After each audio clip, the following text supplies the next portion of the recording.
Hello and welcome to episode 28 of About IBD. I'm Amber Tresca. I was diagnosed with ulcerative colitis in 1989 when I was 16 and underwent two-step J-pouch surgery in 1999 at the age of 26. On this episode, I have Lilly Stairs of Clara Health. Lilly is not only a fantastic advocate for IBD, but for many other chronic conditions as well, because through her work with Clara Health, she connects patients with clinical trials. Now, we've talked about clinical trials before on the pod with none other than Michael Asso of the Crohn's and Colitis Foundation. And the reason why we do this is because clinical trials are so imperative to moving that needle and helping us get more IBD treatments to market so that we can live better lives. Sorry to get a little bit of get off my lawn, kids, but I lived through the pre-biologic age, and it was a lot worse than it is now. That's why we need people to participate in clinical trials. And Lilly does a wonderful job on this episode of going through some of the myths that surround clinical trials. And she's going to clear those clouds away for you so that you can understand why it's important to be in a clinical trial and why being in a clinical trial is not always a situation where you're getting the active drug or the placebo. It's a little bit different than that. So without further ado, I give you Crohn's patient, IBD advocate extraordinaire, and head of patient advocacy for Clara Health, Lilly Stairs.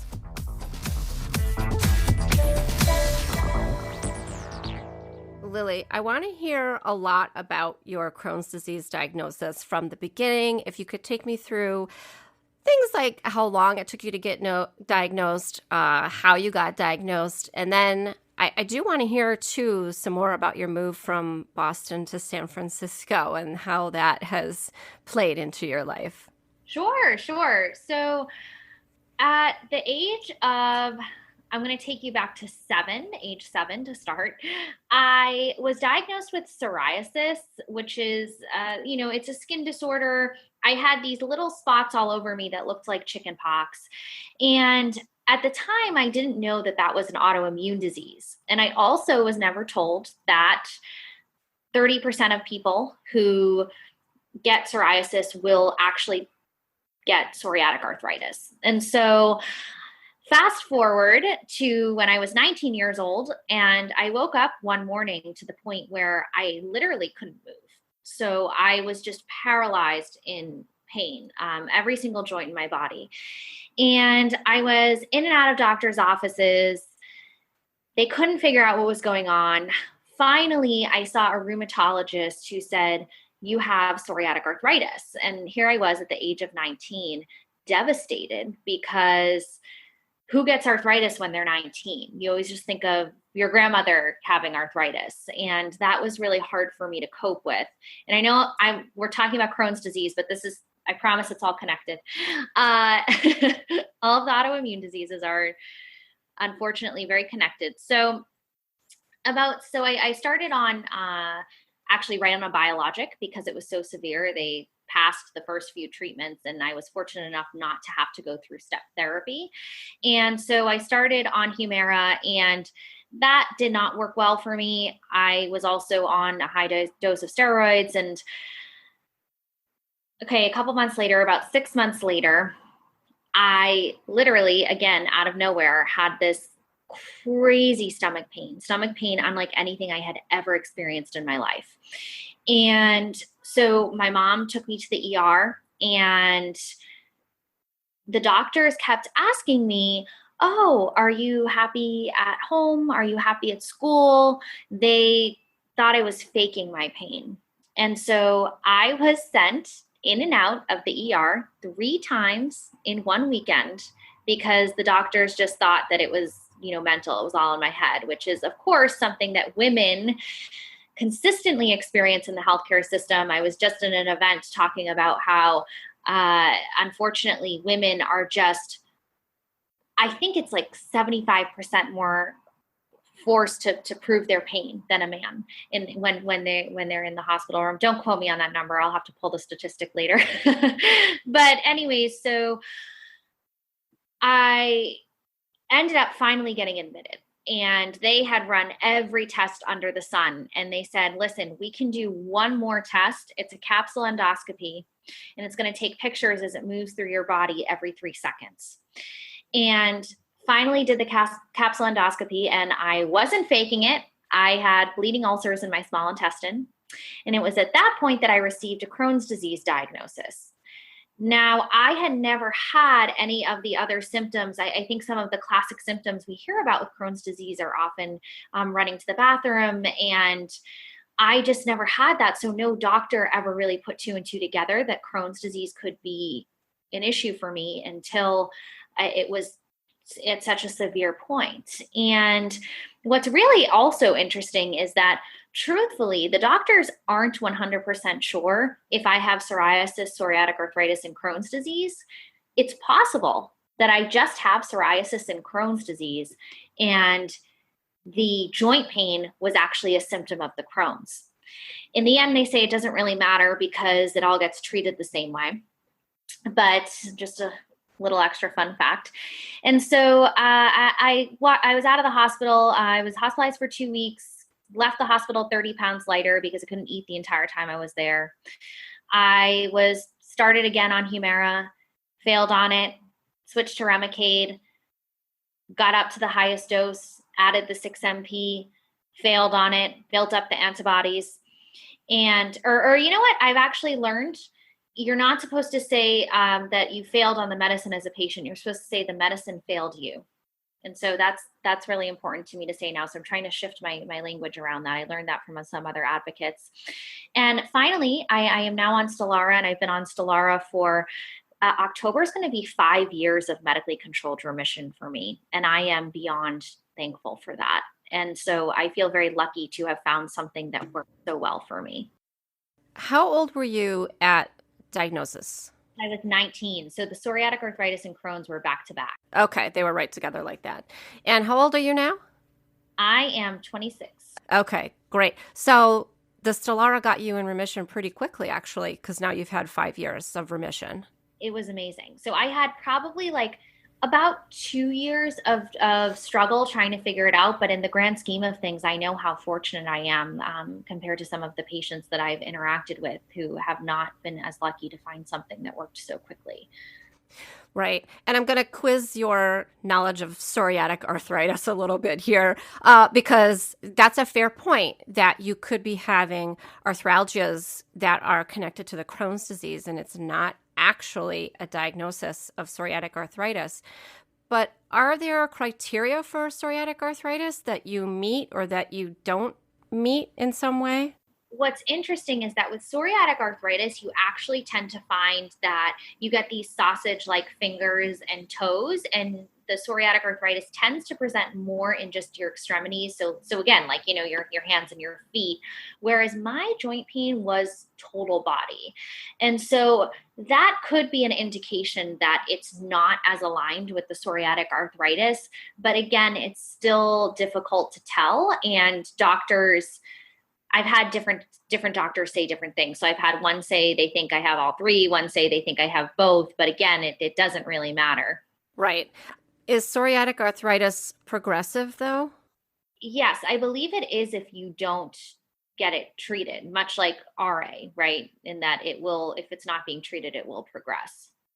Right. So, but the treatment for that would be the same as the treatment for Crohn's disease in many cases. So you're sort of getting a 2-for-1 deal if that's the case. And, if we're talking about insurance and we're talking about approvals and if you're looking at a medicine, I was actually able to get access to Stelara earlier than most Crohn's patients. So I got it before it was approved for Crohn's because of my psoriasis and psoriatic arthritis diagnosis. So it's almost the one case where I'm a little thankful I have multiple autoimmune diseases.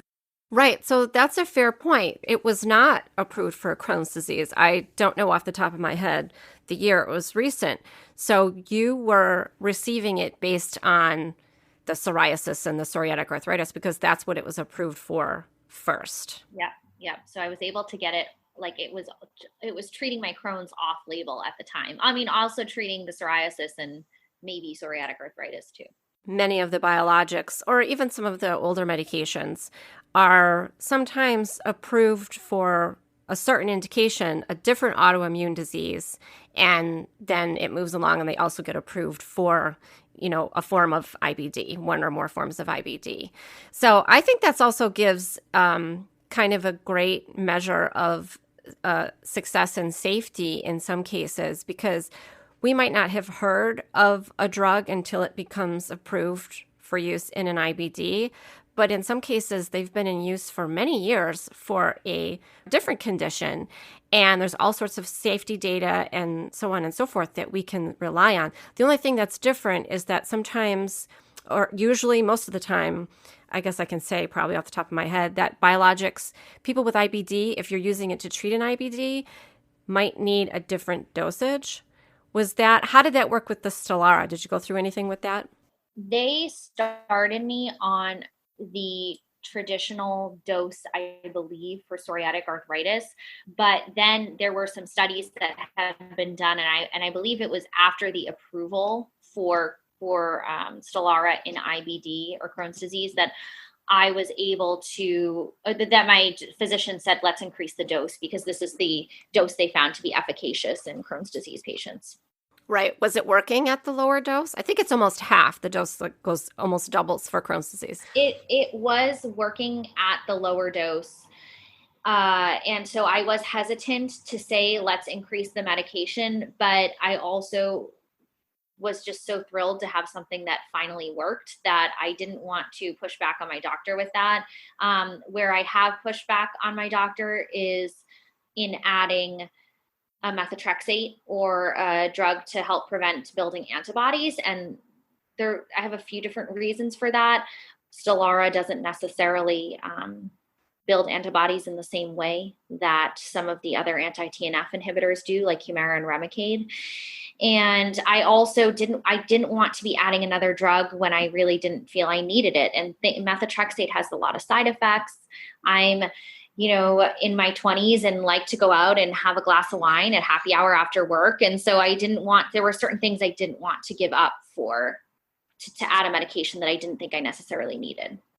Yeah, I completely agree with you. And then it's always in your back pocket. If you do get to a point where you decide you need that, then it's always there waiting for you. But right now you're doing great. So let's not, change anything.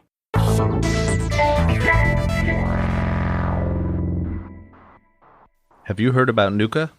NUCA is the National Ulcerative Colitis Alliance, a new nonprofit group working to improve quality of life for people with ulcerative colitis.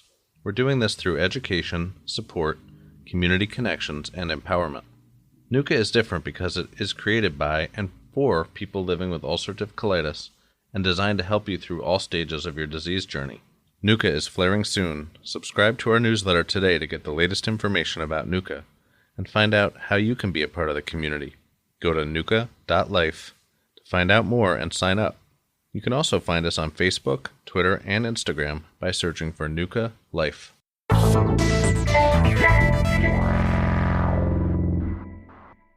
Can you tell me some more about how you manage your symptoms through diet and how you figured out what would work for you and what maybe doesn't work for you so well?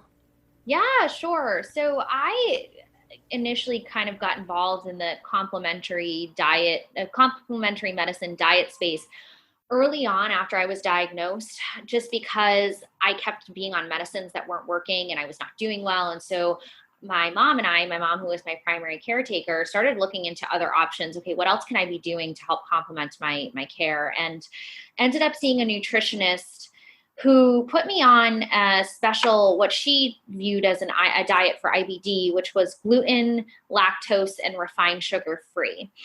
And that actually made me feel a lot better when I did that. And I stuck with it 8 months, no cheating, but it was hard. It's really, really hard with all, sometimes I want to go out and just have a real piece of pizza, not a gluten and dairy free one. And so what I've done is I've developed a system where I I probably follow a specific diet 80% of the time. And then 20% of the time I can, maybe on the weekend, I can have a nice dinner and not worry about what I'm going to eat. I will tell you, in the past year or so, I did a program called MyMe, which is specifically for patients living with chronic diseases. And it's an app paired with a health coach. And I was able to track my symptoms and correlate that with certain foods. Even though I am in medically controlled remission, I do have certain triggers that I can still feel. So like my left knee was where everything started. And I have a little bit of permanent damage there. And so I will get pain in my knees, sometimes in my hips. And so I was tracking that. And we found that gluten and dairy, my joint pain skyrocketed. And when I cut those out, it plummeted. And I have the charts and graphs that show that. And soy was actually one that nobody really talks about, but I also found was a huge issue for me.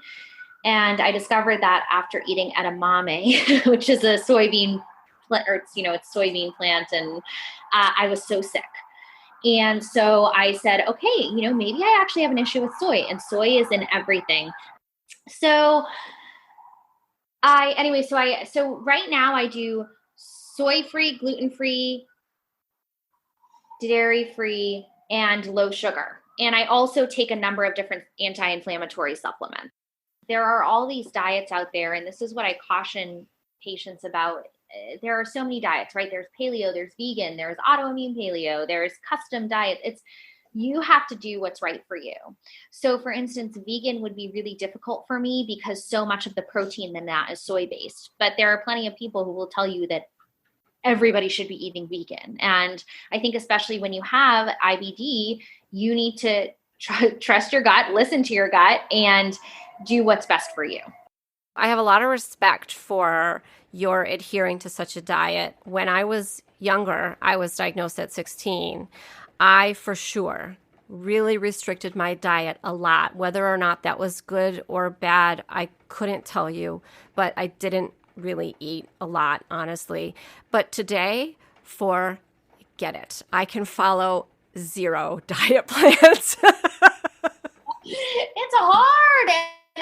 You know what, but I'm sitting here saying I do 80-20, but I was on vacation. When I go on vacation, that 80-20 sort of goes out the window, and I'm going to do what I want to do. But I definitely don't feel as well because I'm in remission. I don't think I don't feel it as hard, but I still don't feel as well. And I know what's best for my body, but it's definitely, it's striking a balance. It's hard. It's not easy. Do you ever have concerns about bumping yourself out of remission, even though you are in an 80-20 situation? I feel like so many people living with IBD and autoimmune diseases, we all have this fear of the unknown and fear of going out of remission. And because I'm on my medicine, I feel really confident in that. And I believe that my diet helps my medicine, but I'm not so sure that me switching my diet to 50-50 would necessarily throw me out of remission. I have a faith that the combination I have created is keeping me going and keeping me steady. And there were times, I'll be honest with you, where I had even considered saying, because there's some studies now that talk about the idea of de-escalating medication when you have been in remission for a long time and trying to not be on these biologics. And that has appealed to me, but I'm also at this point where I don't want to give up remission. I'm doing so well. And what if I were to de-escalate and then all of a sudden my diseases flare? So we have no research on this. It's really frustrating. We sort of have to make these decisions just all on our own. We figure so much of this out on our own. I figured out my diet mostly on my own and what works for me and what doesn't. There's not a whole lot of guidance out there, unfortunately. And with the de-escalation, I feel as though with some medications, I can understand why people would want to de-escalate it because of a side effect profile or because maybe it doesn't fit in so well with your lifestyle, the medications that you need to travel somewhere and get infused and it takes up a day, things like that. Even though they're wonderful medications and work well for so many people, But with Stelara, I feel like it's a pretty low barrier. So what do you think would be your reason for de-escalating? Would you ever choose to do that? So Stelara does have a really great safety profile, which is nice. All the times when I go to the conferences, the physicians always say we feel really good about this. And I'm actually seeing Dr. Uma Mahadevan. She's my gastro out here, and she is phenomenal. And she's one of the PIs on the piano study, which is the study that for biologics, which actually you told me about, Amber, but I'm just sharing it for the purpose of your audience. It's an amazing study that is tracking how biologics are impacting women and babies during pregnancy and breastfeeding. And so I had a long conversation with her about it and said, listen, I'm not ready to have kids right now, but I'm really concerned about the way that the biologic or these medicines would impact my kids in the long run. So do I need to be thinking about that now? Should I be trying to de-escalate? And what she told me is that the medicine does not cross the placenta in the first trimester. She said it is much better for the baby to be exposed to the biologic than the baby to be exposed to you in a flare and in a state of inflammation. And so that sort of put my mind at ease in that, okay, this is probably the best thing for me to keep doing for me to stay healthy and for my hopefully someday future children. Right. And she is one of the, if not the foremost experts on IBD in pregnancy. And literally, I sat in on one of her presentations. I think it was at IBD Congress in Las Vegas. And they were going over some really spectacular and so hopeful results from the piano registry. And she said, literally, she said, I'm not going to tell you that receiving a biologic while you're pregnant makes your baby smarter, but these babies are really smart. So they were following the babies until they were 5. I want to say that it's continuing, but I don't know if that's actually the case. But all of the babies were meeting their endpoints. There was no problems, and yeah, they were smart babies that were doing really, really well up to 5 years later. So while there's things that need to be managed and controlled, things like, receiving vaccines and so on and so forth, and then there's some disagreement as to whether or not you should stop a biologic in your last trimester or when, or that you should schedule in such a way that you don't receive it in your last trimester, something like that. There's really not great evidence. There is some from Europe, but as you know, Lily, we're not always ones to sort of like take that data and go with it. As Americans, I feel like sometimes we have to go and create our own data before we believe it. So, which is kind of funny. But for the biologics, it's been shown that it's not that big of a deal. I know a lot of women, I see it in a lot of the moms groups that I'm in, that people get very, very worried about receiving a biologic during their pregnancy. It is, it's tough. We're all, I know that for women, when you're pregnant, when you're in that situation, it can be scary, or like you don't want to do anything to potentially harm your baby. But I think that's why it's important for us as advocates, when we're learning about the data that we're hearing from things like the piano study, to bring that back and to talk about it with each other, and to help people feel reassured that it's probably going to be okay. And it's better to take care of yourself and make sure that you stay in remission. But then, of course, there's the whole pregnancy remission thing that we hear about, that some people will go into remission when they're pregnant. And it makes you question, well, do we think we should be maybe studying hormones and the impact of hormones on these autoimmune diseases? I love that you said that, because I agree with you completely. There does seem to be something there, that there are some male hormones that act have certain tendencies, and then there are female hormones that have certain tendencies when it comes to IBD or other autoimmune conditions. So I really do wish that we could get more study on that and find out some more. Well, let's keep our fingers crossed and hopefully keep talking to people at these conferences and putting a little bug in their ear to get moving with that. I do know that some of the things that we say when we go to conferences and when we speak to some of the key opinion leaders, whether or not they're physicians or scientists or they're in the pharmaceutical industry, they do listen to us. Sometimes you see a light bulb. I've seen that light bulb go off behind people's eyes. Usually when we're at a conference. And so that's a really great thing to see. And, the future for IBD is really bright. The pipeline of medications that's coming is really, really pretty astounding. So, we have every reason to be hopeful. Hey, this is Stephanie from the Stolen Colon. I'm a mom of 2 young kids, and I'm living with Crohn's disease and a permanent ileostomy. I'm inviting you to be a part of the conversation on Twitter for parents with IBD and parents of kids who have IBD. Use the hashtag IBDmoms to join in and to get all of the info on our upcoming Twitter chats.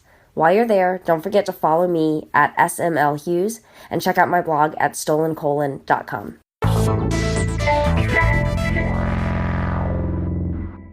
You're a podcaster as well. You have a show called Patients Have Power, which I listen to religiously, and you do that through Clara Health. Tell me a little bit about what you do in that role.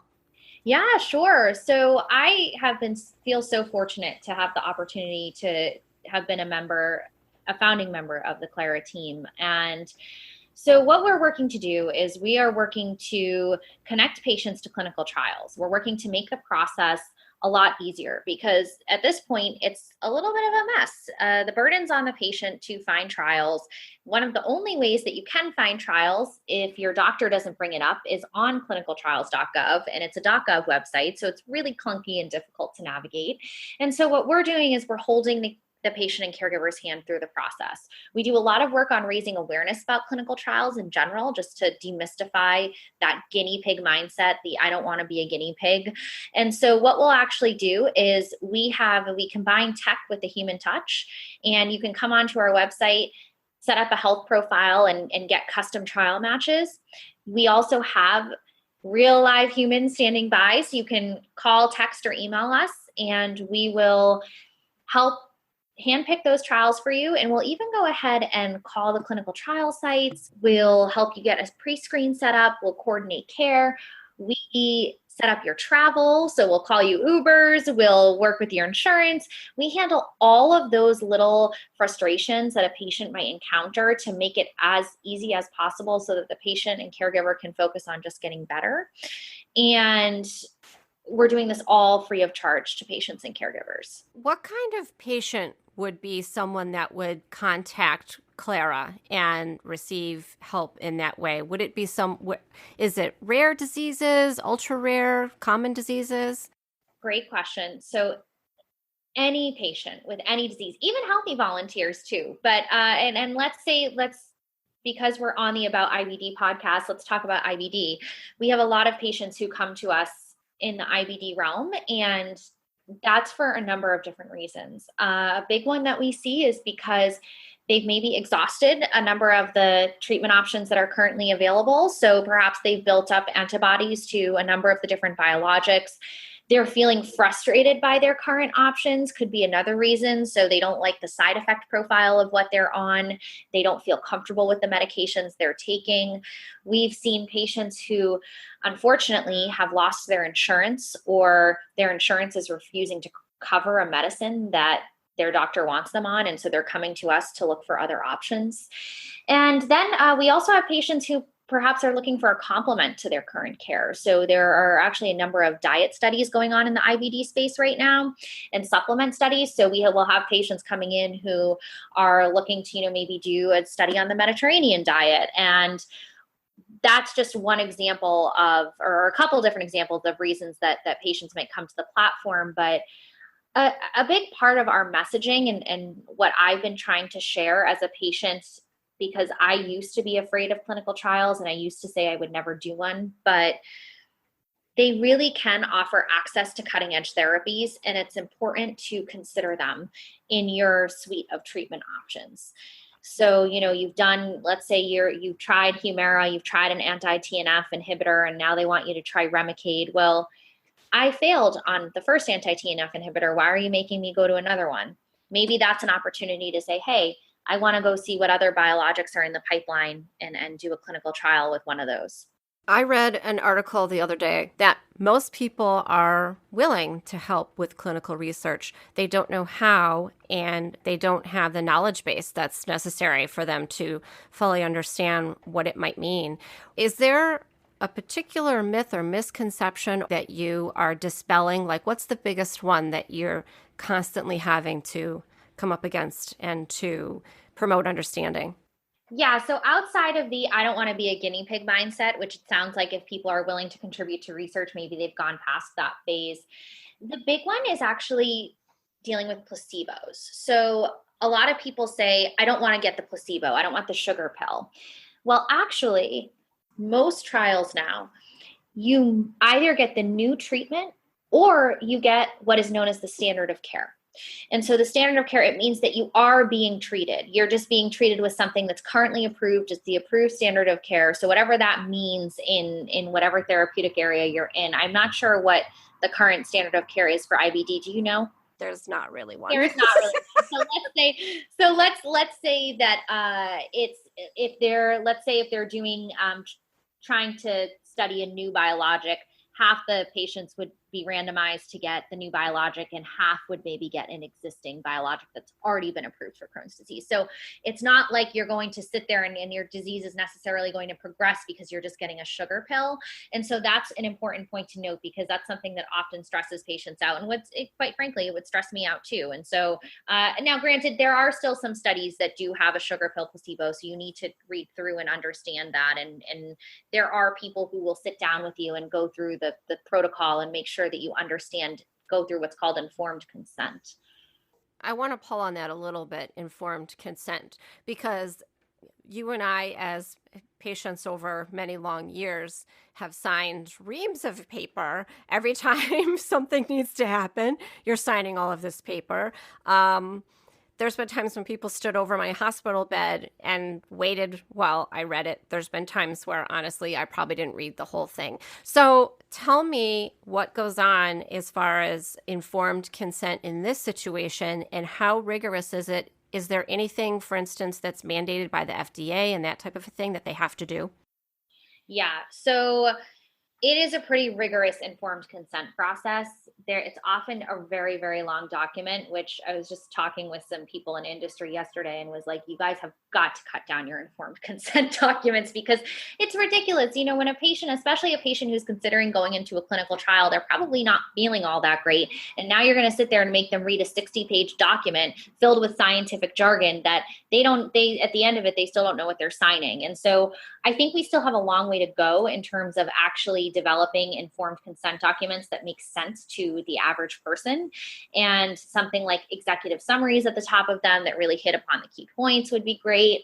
But the FDA does mandate that there is an informed consent process. And usually that involves actually sitting down with the study coordinator or somebody from the study team where you would be visiting regularly to have them talk through the document with you. And then at that point you would sign it.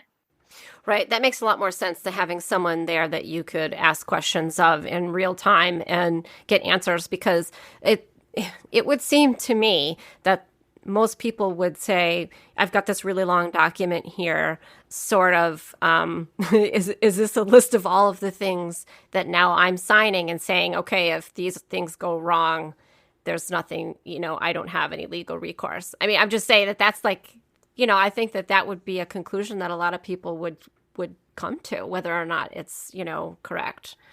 Right. Oh, absolutely. Yeah, I love that idea of executive summary. Wow, that would be wonderful.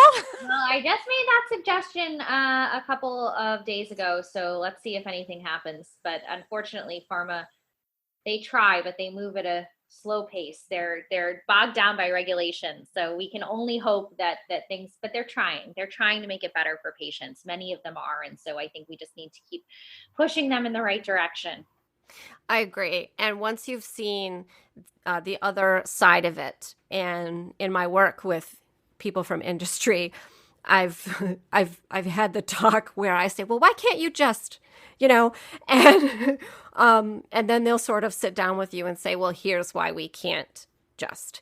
And in a lot of cases, it does make sense. We want things to be safe. We want things to be, legal. We want all of that to be going on. You're really doing amazing work. When I first found out about your podcast, first of all, tell me where it's now everywhere, right? You're now on iTunes and the Google Play. I think it's Spotify, Google Play, anywhere you can find a podcast, it should be. And if it's not, then let me know. Right. No, for sure. Well, I use Overcast as my podcasting app, and your episodes show up in there. But what was the impetus for that? Whose idea? Yours? Well, so you're going to think this is funny. This is just classic startup. This is just such a classic startup thing that happened. So we were set up to basically have a patient advocate back when we were in Boston come into our office to do a video. And we were going to do a video. We were going to just use it to elevate, because we do a lot of work with sharing patient stories and tips and whatnot. And so I think that we were having issues with our video that day, and we were just like, oh God, like, is this going to be sustainable? How are we going to keep doing more video? Okay, wait. What if we did a podcast? Because then we don't need video, and everybody does podcasts. And so literally that day we set up the room to do a podcast. We grabbed a Yeti mic that we had in the office, and it was like a really echoey office. So we tried to put up all of these different things to block the noise. And the sound quality on the first podcast, it's great content, but oh my gosh, the sound quality is terrible. And so we've come a long way since then. And it's actually been, it was sort of this thing that just happened. And now it's been a really great asset to all of the work we do, especially with the Patients Have Power messaging. And I think it's allowed us to tell a lot of great stories and reach a lot of people. I agree completely. And I love that you sort of just fell into it as just circumstance and happenstance. And it is funny how you become, at least I have become, rather obsessed with sound quality and trying to constantly improve it. So, and going back and listening to, I'm not saying your first episode, but I'm just saying like for myself, I go back and listen to my first episode, or some episodes where something went completely wrong, and it's cringeworthy. I know. And then you're like, oh God, if like people go back and listen to these podcasts, they're going to think that this is how I run my podcast now. And it's like, it kills you. So I always am like, what kills me is that I also love the content. We've got to bring her back. Her name is Amanda Lustig. She actually is a Crohn's disease patient. And so I should bring her back on for another episode with good sound quality. Yeah. I mean, I've listened to all your episodes. I would never have, on my end, like, it's fine. There are definitely podcasts that I have fired because the audio quality was distracting in some way. Thank you for listening. Yeah. Oh, I always listen. But yeah, like I said, I subscribe. So it pops up in Overcast, and I love it. I don't have to think about it. And then whenever I want to hear my Lily, she's there for me. And I've learned so much. Yeah, that's how I feel about you and your podcast and your kids. I love the podcast with your kids. I'm actually glad that I'm getting to say this to you in person, because I tried to communicate how excited I was via Twitter DM, but I just was like, this is the most precious podcast I've ever listened to in my life. They were so cute, and that I have it all saved, obviously, but for the actual episode, I cut out so much because they have such large personalities that the conversation just went everywhere. And so I had to sort of constantly bring it back. Well, they also were so smart. I can't believe their age and how brilliant they are. And some of the things, like, especially some of the ways that your son was describing your illness, it was really, and living with autoimmune diseases and the impact on him. It was fascinating, and it made me feel really good about my future as a mom with IBD. And so I wanted to thank you for that. I can't tell you how much that means to me. It's because I was really on the fence about interviewing my kids. I do try to protect their privacy. But at the same time, it was just a little bit of an experiment, but they taught me things that if I hadn't sat with them and asked them those very pointed questions, I wouldn't have thought about. I wouldn't have seen it through their eyes in that way. So, I'm hoping that parents are taking that and seeing it as a way to sort of have that kind of conversation with their own kids and seeing it through their eyes and understanding. Because I think as parents, we tend to think that we are doing them harm or that they're missing out on something or whatever. And, obviously when you listen to the episode, my kids don't feel that way. And then they both go right ahead and tell me exactly how much they want to know and when they want to know it. So it was just, yeah, it was really fun. So I have one last question for you, Lilly, turning the tables on you. What does it mean to you when we say patients have power? Very creative, Amber. Wasn't expecting that. I asked that at the end of every single one of my podcast episodes, and I do usually put people on the spot. So for me, patients have power is the embodiment of all of the advocates that I have the opportunity to work with. I have learned so much from these patients, these advocates like yourself, who have taken really, really difficult, unfortunate situations in their lives and used it to empower others, to empower themselves. And I believe that patients have power. It's us. We own our journey. And as advocates and the advocates that I work with, that's the message that we're all promoting at heart. And so that's what patients have power means to me. Oh, thank you for answering. I know because obviously I listen to your podcast, so I know that you asked that question. But thank you so much for talking with me. I learned something from you every time I listen to your episodes, every time I get to see you, which is not near often enough. And every time that I am able to interact with any of your content, either that you're putting out for yourself or that through Clara Health. So where can people find you on the interwebs? And I'll put it in the show notes, but just if you want to just talk about it for a minute. Well, first of all, right back at you. I feel the same way. I'm constantly learning from you. I've learned so much from you as an advocate. And I have to say in the IBD space, you're one of the people I think I've learned the most from.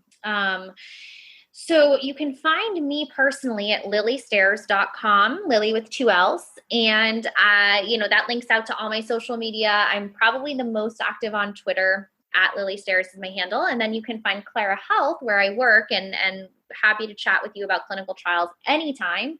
We're at clarahealth.com. And you can also find us on Twitter at Clara_health and all of the other social media channels, although we're also most active on Twitter. And I think I was on the Clara Health website once and your picture popped up. Does that still happen? Yes, that still happens. So full disclosure, it's not always me who's going to answer, but my face will always pop up. So we are there 24/7 to answer questions. If you come to the site and you're confused about something, you can chat us, but it's my face. It's the chat bot. So just be warned. And you can say, hi, Lilly, and the team will pass it to me. They'll say, Lilly, this is specifically for you. I just thought that was so cute. I was like, I knew her. Oh, thank you so much for taking the time to talk with me today. I really appreciate me on the it. Show, Amber. Yeah, always. All right, thanks.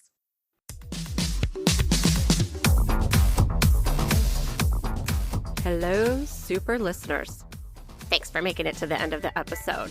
Isn't Lilly a delight?